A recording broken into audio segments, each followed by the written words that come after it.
বন্ধুরা, আশা করি আপনারা সবাই ভালো আছেন। আবার একটি নতুন রেসিপি নিয়ে হাজির হলাম, কাঁচা আম দিয়ে শোল মাছের টক। এই যে দেখুন, আমাদের কাছে প্রচুর আম হয়েছে। এই আম গাছ থেকে কিছু আম পেড়ে নেব।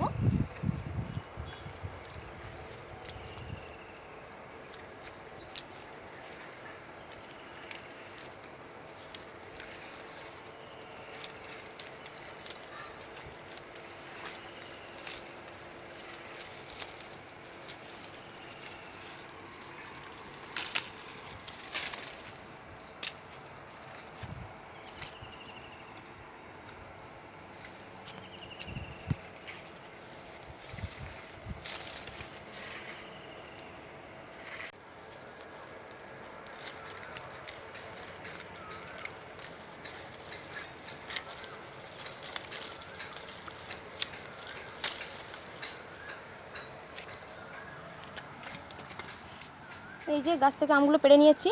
এই আমগুলো দিয়ে শোল মাছের টক বানাবো আমি। চলুন রেসিপিতে যাওয়া যাক।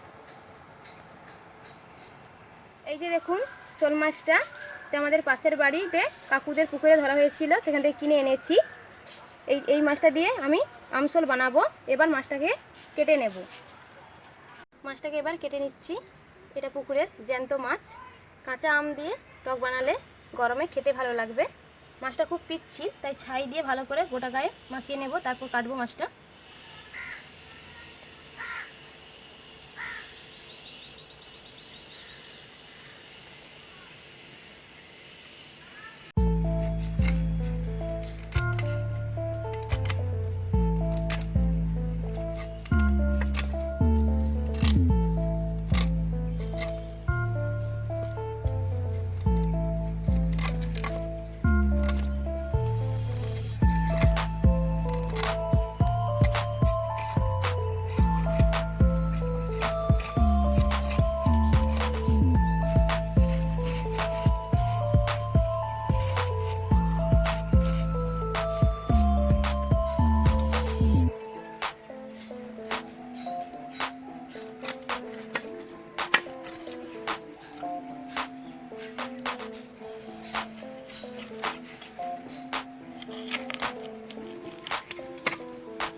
মাছগুলোকে পরিষ্কার করে ধুয়ে নেব।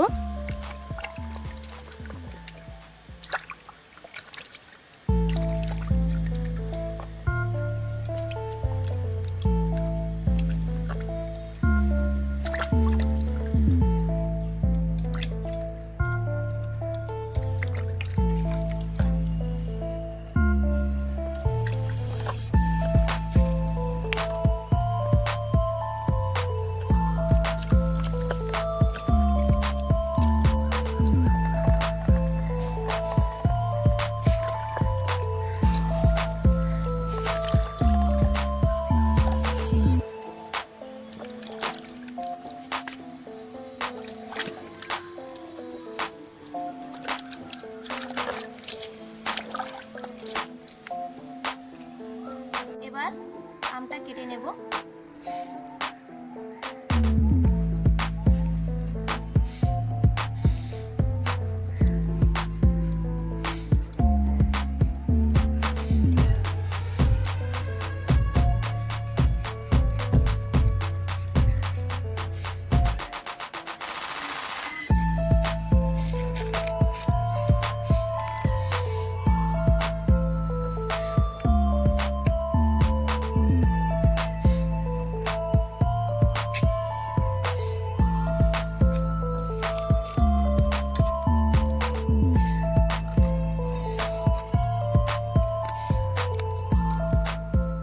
বানাতে আমি যে উপকরণগুলো নিয়েছি সেগুলি হলো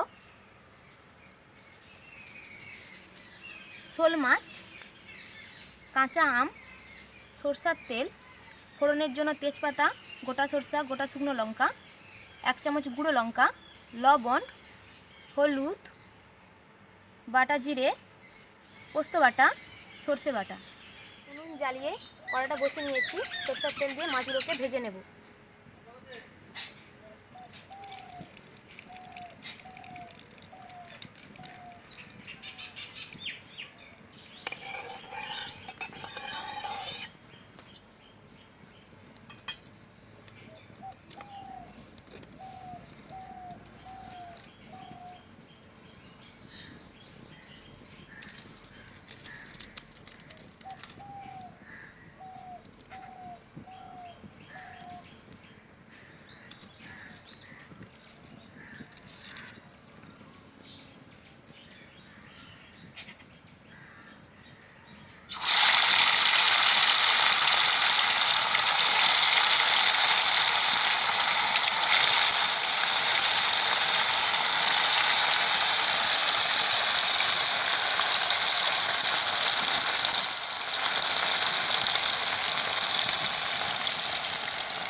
মাছ ভাজা তেলটা ছিল আমার কড়াতে, এতে আমি ফোড়নটা দিয়ে দেব।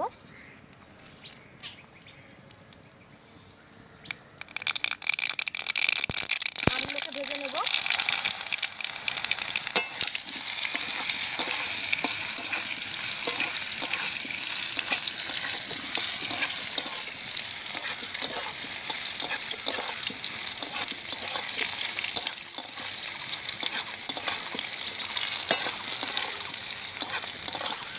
আমগুলো আমার ভাজা হয়ে গেছে। একে একে এবার মশলাগুলো দিয়ে দেব। জিরে বাটা, পোস্ত বাটা,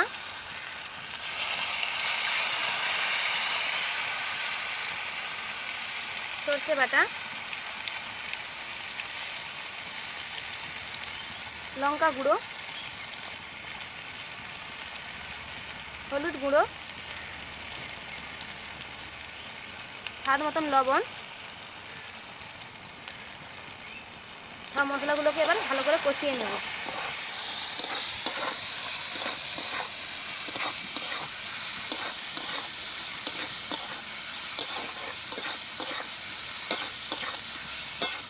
কষানো হয়ে গেছে, এবার জল ঢেলে নেব।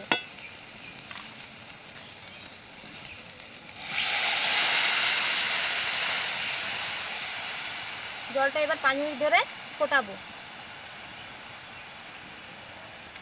জলটা ফুট ধরে গেছে, এবার একে একে মাছগুলোকে দিয়ে দেব।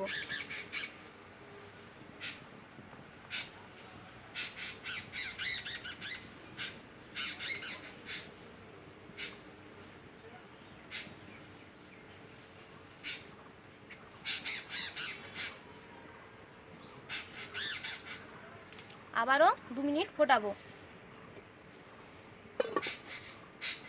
হয়েছে কিনা ঢাকনা খুলে দেখে নেব।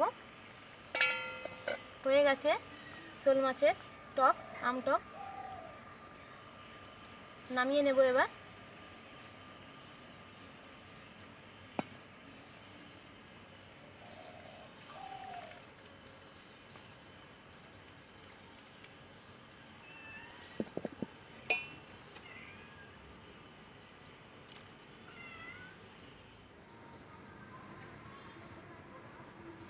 কাঁচা আম দিয়ে শোল মাছের টক আমার তৈরি হয়ে গেছে।